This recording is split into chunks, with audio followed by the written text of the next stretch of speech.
We're going to do a bit of taste testing today, and I've just created a pizza, which unfortunately I didn't do the base, but it is terrific when you want something quick and fast.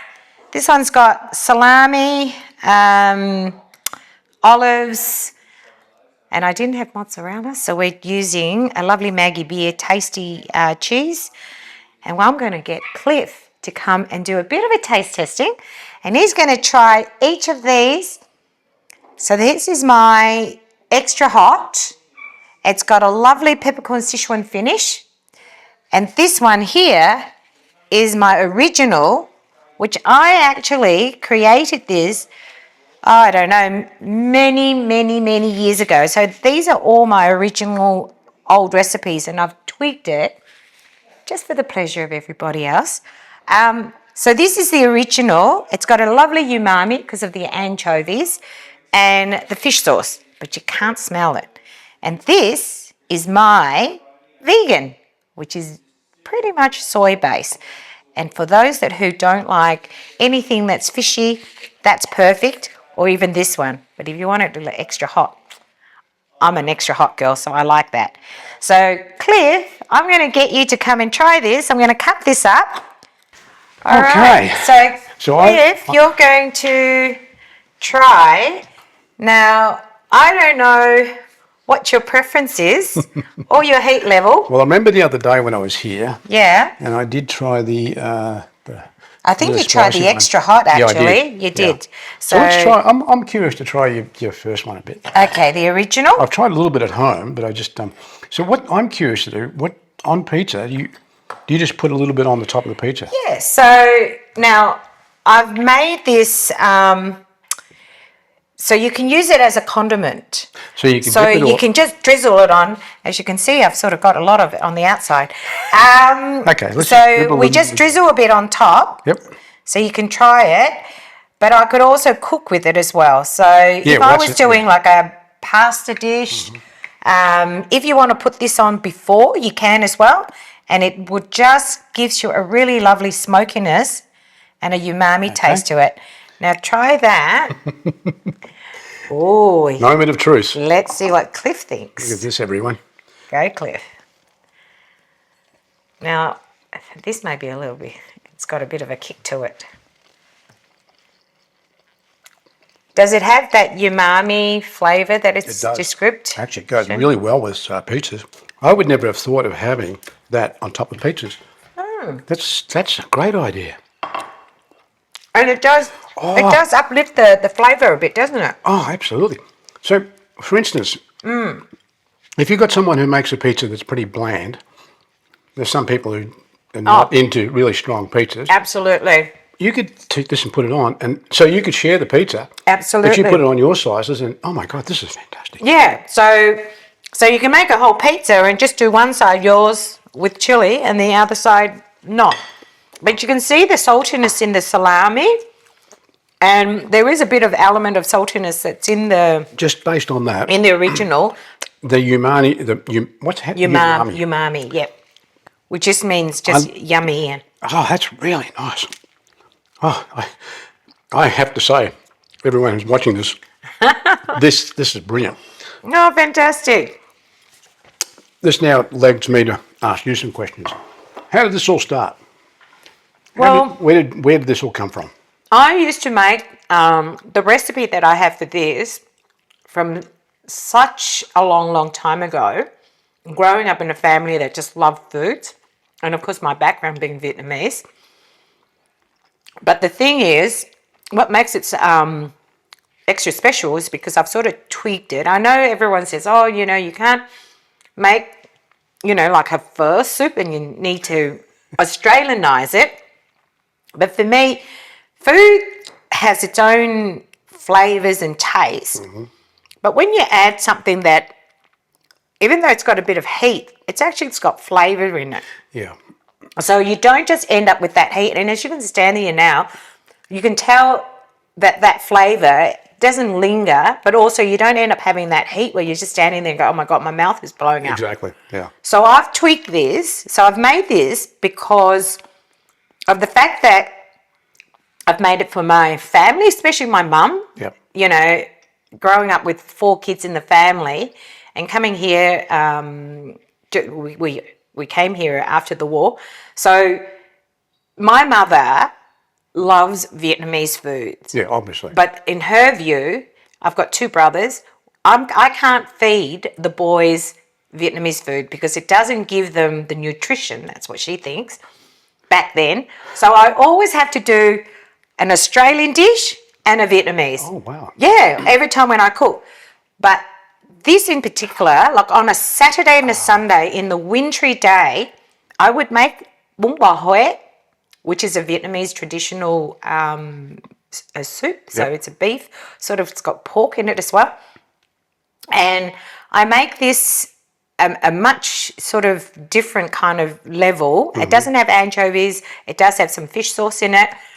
And you just put that, drizzle that on top of that bowl, or you can put it in and cook with it. And that's how it all sort of came about. So, in essence, what I just talked about with the pizza Yeah. is what you were talking about. You can make it basically for everyone, but Yeah. for your mother, she could get the taste of the... Yeah, totally. And she'll just sit there and she'll drizzle it on it and then she'll just eat it as it is. Wow. But in cooking, you can use as you can see, there's quite an element of oil in there. I noticed that. But once you stir it up, it also, the content goes through. But you can actually use that oil and drizzle it on things like making a salad dressing. Yeah. Do you know? So if you're doing a salad dressing, you can add a couple of drizzle of that in, and all it does is it gives it a really lovely... I was watching Anthony before, that's Elaine's husband, before making some wraps. Oh, and he was putting avocado and other bits and pieces, and it suddenly occurred to me, you could drizzle some of this into the wrap. Absolutely. To give you that extra taste. Oh, totally. You know, if you're doing like either a wraps with chicken and avocado, put a bit of QB mayo on it, you can drizzle that on and wrap it up and eat it. And you're going, oh my God. Do you know what I was going to do also? I was going to get a couple of like Aussie pies and I was going to heat it up. And then I was going to mix it with some tomato sauce because we've got a friend who basically says, oh, you know what? You should make a barbecue sauce using my chili oil, because he said the actual barbecue sauce it's got quite a sort of bit vinaigrette when you taste it. Yep. But if you add the tomato sauce with my chili oil, I can see there's so many things. And like the other day when I was here, Elaine gave me a little bit of, looked like fried rice. Yes, it was. A little bit of fried rice with rice. some vegetables, other bit. We put a little bit in it. Oh my God, it just... Oh. See, this is what I'm saying is that I've got people who say, oh, you know, who was it? A colleague that I used to work with, and her background's Japanese, and she has her rice, and she says, but she's on a what's that diet? Laineys. Oh, and yes. She said she's allowed to have a condiment, and she chose mine. She said it actually just lifts everything. I also now want you to just try with a little bit, maybe with the extra hot, and see what you think. Yeah, absolutely. Okay. Now, do you want another one of these? Oh, what the hell? This will be lunch here. This will be my lunch. That's fine. Whatever. Sorry. No, that's fine. Here you go, Cliff. Oh, this is so try a little bit of that. A very enjoyable lunch. And then you can try some cheese and crackers in a minute as well, because I want to see what you think. Yeah, sure. And how it changes the flavour. So I'm just showing there's complexity in the jar itself, but also on your palate. Yep, I understand what you're saying. And just to see what you think. Okay, thank you. Now that's the extra hot. I'm going to put a little bit. So watch the flames. This is, well, yeah, here we go. Only joking. Cliff is going to be running out of the house.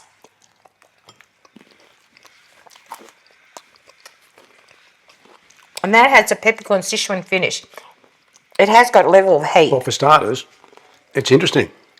Did you pick that heat up really quickly? Yeah, it's actually, to my palate, it's not that hot much. It is a little bit, but it's not. So it's not even upsetting me. I can feel it kicking in now. Yeah. But that's fine. It's about what I'm used to, so that's fine. But what's interesting, there's a different aftertaste to the other one. Yep. Now I'm confused. No, not confused about which one I prefer. I love that other one. This is different. So, to be honest with you, get both of them. Yeah. to me, there's just as much depth in that as there is in that. But the thing is, with the anchovies and fish sauce, it gives you that little bit more saltiness. To my palate, I'm also like you. I love explosion of taste. And I would compare this to wine, a good red wine, good Shiraz, Yes. where this one might have been a really good Shiraz, where the other one was a good Cab Sauv. Yes. Absolutely. It's sort of a different explosion of taste. Exactly. It's a different on your. Yeah. I really want to make this a sort of an essential to everyone's. Have it in their pantry so they can bring that. I just went back to the vegan one because I was curious after having them. Yeah, the extra hot. It's interesting. The vegan one is actually the mildest of the lot. Yes. Okay. Good. And I wanted to point that out to people. Yeah. Veganism doesn't. If you're into it, that's fine. Yeah. But from the point of view of tasting, if you're looking for a milder version, that's probably the one to go for. Yes, you're right on that. That's super spot on, and that's the thing, right? Because I wanted to make sure that what I say moderate. To some people they might say, oh yeah, because it's got the word chili. Everyone goes, oh my god, that's super hot. No. But it isn't really. I've created for that reason. You can have for those palate that sort of likes a little bit of something, but not. There's a real misunderstanding about chili. I mean, you and I understand, but you can have chilies that are virtually there's no heat at all. Yeah, that's right through to the things that blow your head off. Yeah. That's right. Yeah. No, very true. What I do want to say is thank you. This has been fantastic. It's a pleasure, Cliff. I love your products. Oh, thank you. I wish you the best. Oh. And I'm going to put up on screen soon Laineys' website details, contact details, where you can find them. So all I can do is implore you to go out and find this product and try it. So. Oh, thank you so much, Cliff. And you've been a fantastic guest. No I'll problem. have you again for sure. Thanks, everyone.